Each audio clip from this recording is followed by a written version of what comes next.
السلام علیکم ناظرین، پروگرام خبر اور حقائق کے ساتھ میں ہوں عمر خطاب۔ اسرائیل اور حماس کے درمیان جھڑپیں جاری ہیں۔ یہ جنگ کئی دہائیوں سے جاری ہے اور دوسری طرف غزہ میں ایک رپورٹ کے مطابق 1,23,000 افراد جو ہیں وہ بے گھر ہو چکے ہیں اور 73,000 کے قریب جو افراد ہیں انہوں نے اسکولوں میں پناہ لے رکھی ہے۔ اور 1973 کی جو عرب اسرائیل جنگ تھی اس کے بعد سے یہ اسرائیل کا بہت بڑا نقصان ہے، اور یہ نقصان حماس کے جو حملے ہیں ان کے نتیجے میں ہوا ہے۔ اور دوسری طرف امریکہ کی اگر بات کریں تو امریکہ کھل کر سامنے آ چکا ہے۔ امریکہ کے صدر نے اسرائیل کی حمایت کا اعلان کیا ہے، بلکہ انہوں نے اپنے جنگی اور بحری جہاز بھی اسرائیل کی طرف روانہ کر دیے ہیں۔ پاکستان کا اس حوالے سے کیا کردار ہو سکتا ہے؟ اقوام متحدہ کا جو سلامتی کونسل ہے اس کو کیا کرنا چاہیے؟ پاکستانی اور عالمی جو رہنما ہیں جو اسلام کو کس طرح دیکھ رہے ہیں اور اس ساری سچویشن کو کس طرح دیکھ رہے ہیں، اس پر بات کرنے کے لیے ہمارے ساتھ موجود ہیں علامہ عبدالصمد معاذ صاحب، مرکزی رہنما ہیں مرکزی جمعیت اہل حدیث، اور محمد وقار صاحب جنرل ہمارے ساتھ موجود ہیں۔ دونوں مہمانوں کا بہت شکریہ سر۔ علامہ صاحب، سب سے پہلے آپ اس جنگ کو کس طرح سے دیکھ رہے ہیں؟ عمر خطاب صاحب، سب سے پہلے تو میں آپ کا اور PTV پاکستان کا شکریہ ادا کرنا چاہوں گا کہ آپ نے اس وقت امت مسلمہ کے درپیش سب سے اہم مسئلے سے ہمیں گفتگو کے لیے وقت دیا ہے۔ ابھی آپ جو کہہ رہے تھے نا، حماس نے اسرائیل پہ حملہ کیا ہے، تو ہم اس کے شروع میں ہی اختلاف کریں گے۔ حماس نے حملہ نہیں کیا ہے، یہ حماس نے اپنے دفاع میں کوشش کی ہے۔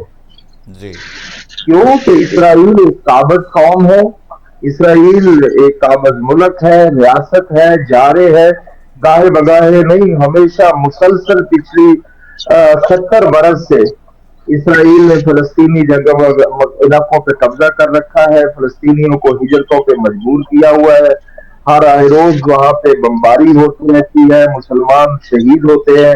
تو اس سب کے دفاع میں اس حماس نے یہ کوشش کی ہے۔ اچھا، ہم دفاع اسے میں کوشش اسرائیل کی کے ہے۔ علامہ حماس صاحب، اصل میں یہ بتائیے گا کہ جو اسرائیل ہے اس کا اصل میں مسئلہ کیا ہے، کیا چاہتا ہے وہ؟ فلسطین کے آئے روز غزہ پٹی کے حوالے سے ہمیں خبریں موصول ہوتی ہیں، وہاں پر اتنے فلسطینی ہلاک ہو چکے ہیں۔ اصل میں مسئلہ کیا ہے اسرائیل کے ساتھ؟ مسئلہ اسرائیل کے ساتھ صرف ایک ہی ہے کہ اسرائیل کا وجود ہی سازش کے تحت آیا ہے۔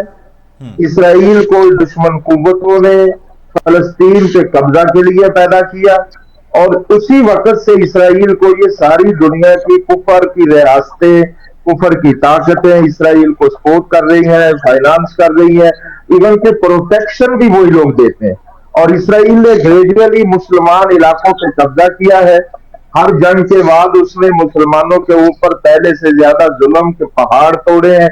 فلسطینی بھر میں پچھلے 70 برس سے بیچارے درمدر پھر رہے ہیں، اور ان کی زمین پہ، ان کے ملک پہ، ان کے وطن پہ اسرائیل نے غاصبانہ قبضہ کر رکھا ہے۔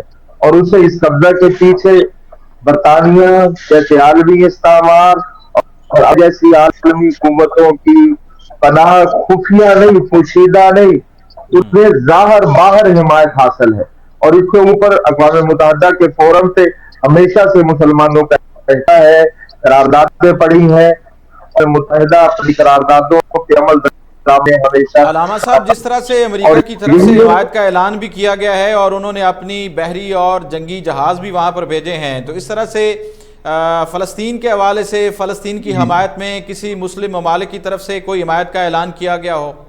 بالکل عمر خطاب، آپ نے بالکل صحیح کہا ہے۔ اور یہیں سے آپ دیکھ لیجئے کہ اسرائیل کتنے برسوں سے وہاں پہ فلسطینیوں پہ پہاڑ ظلم کے ڈار آتا، لیکن کبھی امریکہ نے ان کے حق سے آواز بلند کی۔ ابھی انہوں نے دفاع میں کوشش کی، اسرائیل کو ابھی تھوڑا سا نقصان بعد میں پہنچا ہے، اور جو بائیڈن صاحب پہلے میدان عمل میں اتر آئے۔ افسوس کی بات یہ ہے کہ کفر کی حمایت میں فوراً اکٹھا ہو چکا ہے، لیکن مسلمان ممالک ابھی تک فلسطین کے بارے میں کھل کے بیان دینے کی جرات بھی نہیں کر سکی ہے۔ ہم سمجھتے ہیں کہ جس طرح جو بائیڈن نے اور امریکہ نے اپنے بحری بیڑے روانہ کر دیے ہیں، اسرائیلی صدر کو ہر طرح کی حمایت کا یقین دلایا ہے، فضائی مدد اسے فراہم کرنے کی علامہ صاحب، پیشکش اصل کر میں دی ہے۔ وجہ کیا ہے؟ آپ نے ہمیں بتایا نہیں ہے کہ سمجھ آیا کھل کر سامنے نہیں آتے، کھل کر اعلانات نہیں کیے جاتے فلسطین کی حمایت میں۔ اس کی وجہ کیا ہے؟ کس چیز کا خوف ہے آخر؟ یہی دشمن کا خوف ہے، اور تو کوئی نہیں ہے۔ مسلمان حکمران اس وقت دنیا کی خواہش میں، وہ جو ہمارے اللہ کے نبی صلی اللہ علیہ وسلم نے فرما رکھا ہے نا کہ ایک وقت آئے گا مسلمان تعداد میں بہت زیادہ ہوں گے، وسائل بہت زیادہ ہوں گے، لیکن انہیں موت کا خوف ہوگا جس وجہ سے وہ دنیا میں ذلیل اور رسوا ہو کے رہیں گے۔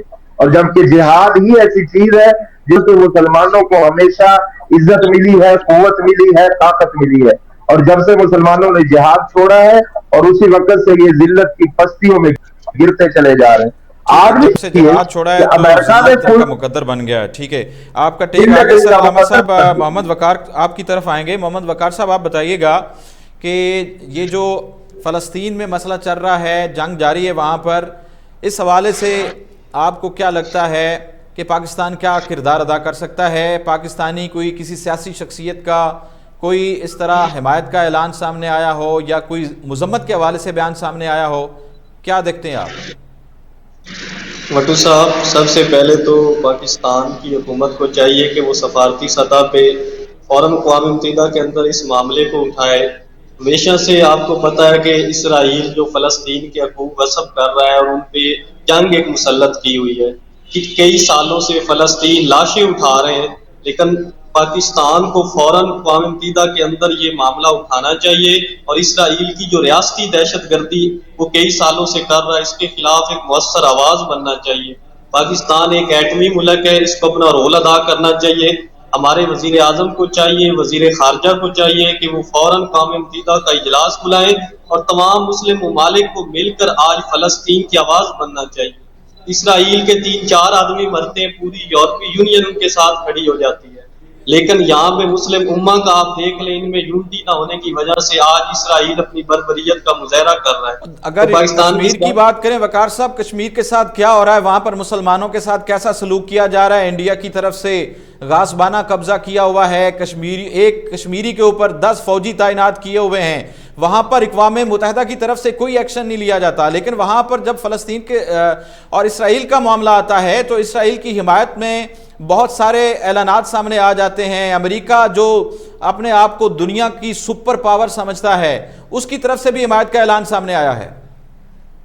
اگر دیکھا جائے تو اسرائیل کو دنیا کے اندر اگر کسی مسلم کنٹری سے خطرہ ہے تو وہ پاکستان ہے، تو پاکستان کی تمام سیاسی قیادت نے متفقہ طور پر ان کے بیانات آئے کہ اسرائیل جو ہے وہ ایک ناجائز ریاست ہے، انہوں نے قبضہ کیا ہوا ہے، فلسطین کو ایک خود مختار ریاست کا درجہ دیا جائے جو اقوام متحدہ نے قرارداد پاس کی تھی اس کے مطابق۔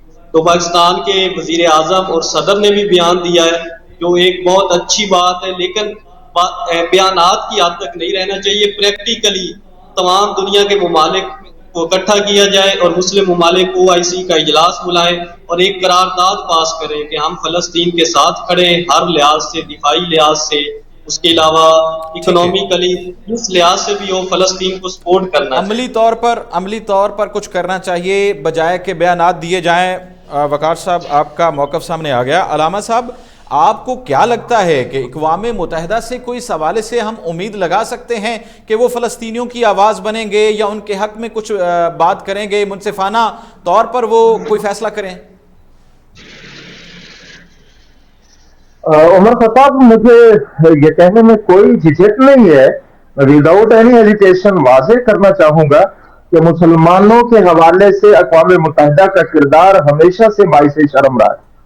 آپ دنیا میں جہاں کہیں بھی دیکھ لیجئے، اگر انڈونیشیا اور تیمور کا وقت آیا، ریفرنڈم ہوا تو وہاں پہ فوراً اقوام متحدہ کود پڑی، پھر سوڈان میں ریفرنڈم ہوا ڈارفر میں تو اقوام متحدہ کود پڑی، لیکن کشمیر میں ریفرنڈم کی بات ہو، یا فلسطین کی آزادی کی بات ہو، وہاں پہ اقوام متحدہ کی آنکھیں بند رہتی ہیں، وہاں پہ اقوام متحدہ بیدار نہیں ہوتی ہے۔ تو اس لیے اب بھی یقین کیجیے اقوام متحدہ سے ہمیں کوئی امید خیر کی نہیں ہے۔ اقوام متحدہ آپ سب جانتے ہیں جن لوگ بڑے ممالک کی ویٹو پاورز کی لونڈی کا ہمیشہ کردار اس نے ادا کیا ہے، اور مسلمانوں کے حوالے سے تو ہمیشہ سے اقوام متحدہ کا کردار باعث آر ہے۔ اب بھی ہمیں اس سے کوئی امید نہیں ہے، اب بھی کوئی اگر امید نہیں، ٹھیک ہے امید کی جاتا علامہ صاحب یہ بتائیے گا کہ اس جنگ کے تناظر میں جو مسلم عالمی رہنما ہیں ان کا کیا رد عمل سامنے آیا ہے؟ ان کی طرف سے کوئی موقف سامنے آیا ہے، کوئی بیان سامنے آیا ہے، کوئی حمایت کے حوالے سے انہوں نے کوئی بات کی ہے، اور وہ مزید اس میں کیا کردار ادا کر سکتے ہیں؟ اس سلسلے میں میں دو باتیں کرنا چاہوں گا، ایک پاکستان کے حوالے سے بات ہوگی اور ایک او آئی سی کے حوالے سے بات کرنا چاہوں گا۔ جی ضرور۔ او آئی سی مسلم سربراہوں کا ایک بین الاقوامی فورم ہے، بڑا مؤثر فورم ہے، لیکن افسوس کی بات ہے کہ او آئی سی نے بھی ابھی تک، کہ جب اسرائیل جواب میں مسلسل بمباری شروع کر چکا ہے فلسطین پہ، غزہ پہ، اور یہ سب 1 لاکھ سے زیادہ لوگ مہاجر ہو چکے ہیں، تقریباً 1,500-2,000 کے قریب شہادتوں کی خبریں بھی مل رہی ہیں، یہ سب چیزیں آ رہی ہیں، بلکہ اس سے بھی بڑھ کر غزہ کی ہر طرح کی وہاں پہ ذرائع عقل و خرد اور مواصلات ان سب کی وہ انہوں نے ہم کہہ سکتے ہیں کہ غزہ کی ناکہ بندی کر دی گئی ہے، ہر طریقے کی ناکہ بندی کر دی گئی ہے۔ میں سمجھتا ہوں کہ پاکستان کو چاہیے کہ او آئی سی کو بیدار کرنے کا کردار ادا کرے، او آئی سی کا فوری طور پہ سربراہان مملکت کی سطح پہ اجلاس بلایا جائے، وزرائے خارجہ سلامتی کونسل میں بیٹھ کے بات کریں، یہ سب بات مل کے ہوگی۔ اور پاکستان میں اگر ہم دیکھیں تو پاکستان کے ایوان صدر سے اس سلسلے میں بیان جاری ہوا ہے، ہم اسے خراج تحسین پیش کرتے ہیں، لیکن پاکستانی عوام کی نمائندگی کرتے ہوئے شاید آپ کے علم میں ہو کہ ابھی تک پاکستان کی سیاسی قیادت میں کسی نے اس بارے میں بیان نہیں دیا۔ سیاستدانوں میں سے دیکھا جائے تو صرف پیپلز پارٹی کے چیئرمین مسٹر بلاول بھٹو اہم ادا کر سکتی ہے۔ پاکستان کا ہمیشہ سے قائدانہ کردار رہا ہے، اور اس کی وجہ کہ بانیہ پاکستان نے 48 میں یہ بیان کیا، اسرائیل کو کبھی بھی قبول نہیں کریں گے، کبھی بھی تسلیم نہیں کریں گے، اور ایون کہ پاکستان بھی ہمیشہ سے یہی سٹینس رہا ہے۔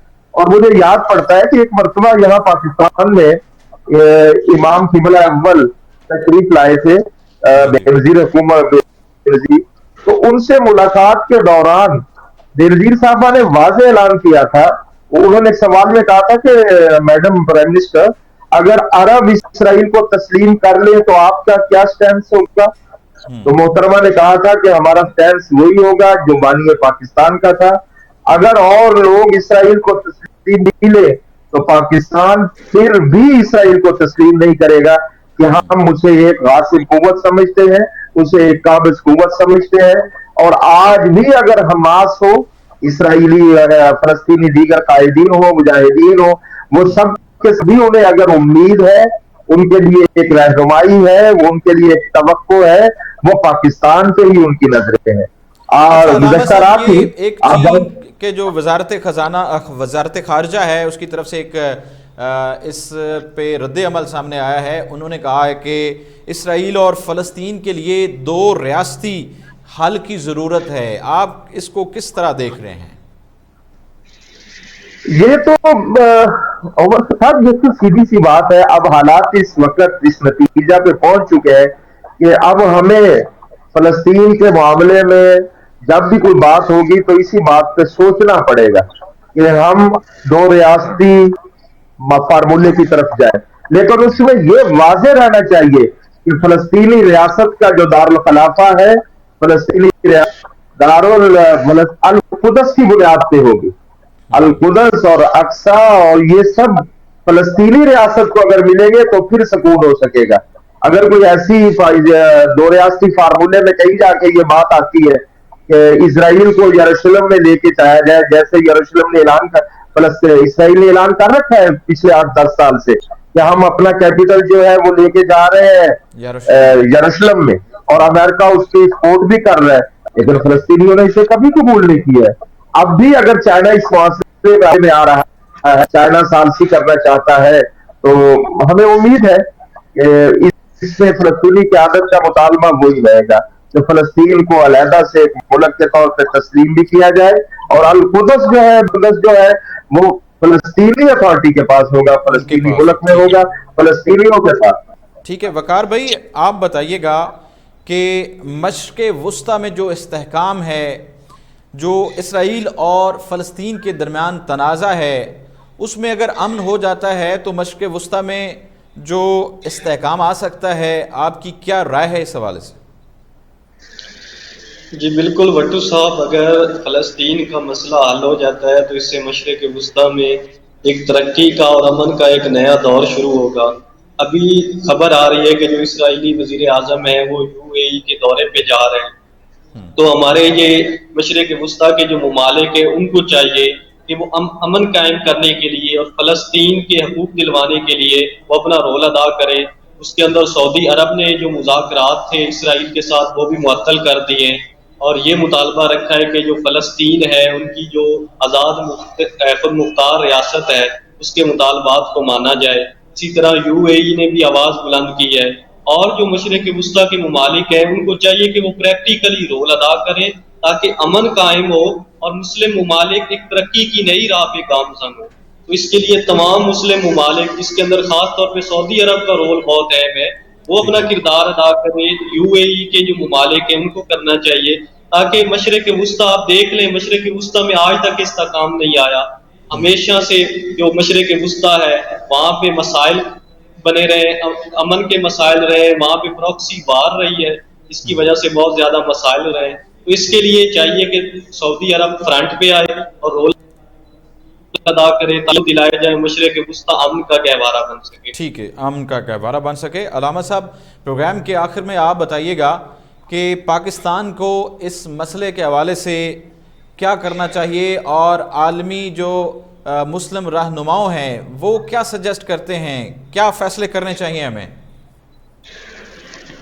آپ دیکھیے کہ اس وقت تو ویسے بھی جو اوپینین ہے مسلم ورلڈ لیڈرز کا وہ تھوڑا ڈیوائیڈڈ ہے، کیونکہ کچھ بڑے اسلامی ممالک جو ہیں وہ اسرائیل کو پہلے ہی تسلیم کر چکے ہیں، یہ ایک صحیح، حقیقت ہے، جن میں خاص عرب ممالک بھی ہے، UAE ہے، قطر ہے، مصر ہے اور جارڈن ہے، مصر، یہ ٹھیک ہے، سب لوگ تسلیم کر چکے ہیں۔ تو اصل جو فلسطینیوں کی سپورٹ پہ لوگ کھڑے ہیں وہ میں سمجھتا ہوں عملی حمایت جو ہے وہ سعودی عرب کر رہا ہے اور پاکستان کر رہا ہے، یہی دو بڑے ممالک ہیں جن جس مسلم امہ کے قائد، ادروائز باقی کمزور ممالک ہیں وہ تو ان کے پیچھے ان کے ساتھ ہی آواز بلند کرتے ہیں۔ تو اب ٹھیک ہے، میں بہت سمجھتا ہوں کہ پاکستان اور سعودیہ سب سے زیادہ فلسطینیوں کی حمایت کر سکتے ہیں، اور انہی کی قیادت میں OIC کو بیٹھنا ہوگا، اور یہی ایک جس طرح بھی وقار فرما رہے تھے کہ ابھی جو اسرائیلی پریمیئر جو ابھی UAE کے دورے پہ آ رہے ہیں، تو وہاں جی، ان سے یہی بات کی جانی چاہیے کہ فلسطین کی آزاد ریاست کو تسلیم کیا جائے، ٹھیک ہے، فلسطینیوں کے حقوق دیے جائیں، فلسطینی اراضی پر ناجائز قبضہ ختم کیا جائے، اور بیت المقدس کو فلسطین کو دے کے یہ معاملہ ختم بیت کیا جا المقدس سکے۔ کو اور فلسطینیوں کے یہ حوالے کیا OIC جائے، اور ان کی زمین پر جو غاصبانہ قبضہ کیا ہوا ہے وہ جگہ ان کے لیے وہ چھوڑ دی ختم جائے، کیا ان کی علیحدہ ریاست کا قیام جو ہے وہ بہت ضروری ہے۔ اور مشرق وسطی میں اگر فلسطین اور اسرائیل کے درمیان جنگ بندی ہو جاتی ہے، امن ہو جاتا ہے، تب ہی وہاں پر استحکام آ سکتا ہے۔ بہت شکریہ دونوں مہمانوں کا۔ ناظرین، اس کے ساتھ ہی پروگرام سے اجازت دیجیے، اللہ حافظ۔